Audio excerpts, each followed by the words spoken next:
to our health correspondent, Nicola Hill, who joins us from London. Great to have you on the programme, Nicola. Tell us more about these findings, Nicola. Well, there's two main messages that are coming across here, really. First of all, are these figures you've just given, Maria, which are quite horrifying, particularly the one if you see how many people who have died within the NHS, who work in the NHS. It's like 63% of them come from Black and Asian backgrounds. It's 25 out of 26 doctors who've died come from this race, this ethnicity. And then there's also the fact that these figures are being compiled by newspapers like The Guardian, by publications such as the Health Services Journal, and also the very prestigious British Medical Journal has compiled information like this.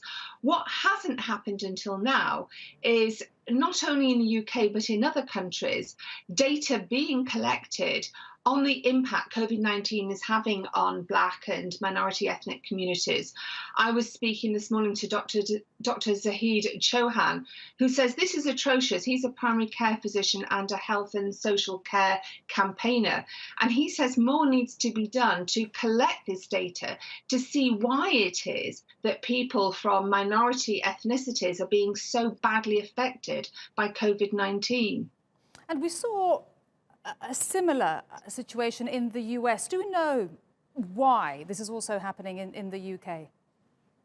You're right. The numbers of Black and Hispanic people in the US are also disproportionately higher than the white population.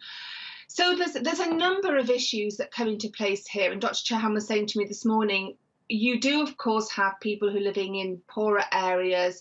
They're living in overcrowded homes. We have multi-generational homes as well, where social distancing is not as possible, where people aren't having such a healthy lifestyle. There is also the comorbidities. This is the chronic underlying conditions that many people from Black and Asian backgrounds do have, particularly diabetes. The incidence of diabetes in ethnic minorities is much, much higher. Heart disease, high blood pressure.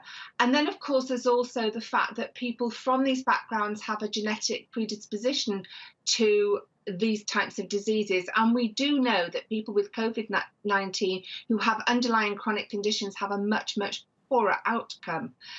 But also research is underway by scientists at the University of Hawaii looking at a protein. It's called the ACE2 protein, and it's on the cells of the lungs. And it's known that the virus targets this protein to break into the cell to replicate itself.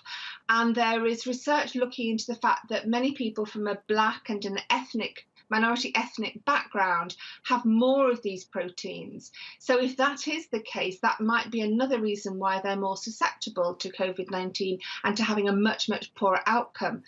But as Dr. Chauhan has said, and as other doctors have said, more research needs to be done, particularly at the moment. There was one quote from one of the doctors that was published in one of these journals, and he actually said asking people from Black and minority ethnic communities to work on the front line in health services is like asking them to commit suicide, which is a fairly dramatic phrase.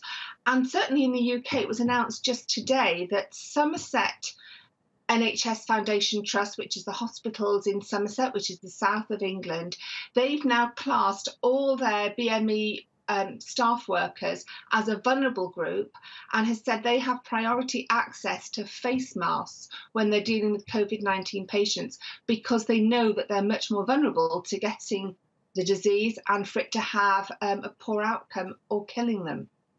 Nicola Hill, thank you so much. It's very concerning what you've revealed to us now. Thank you. Appreciate your reporting.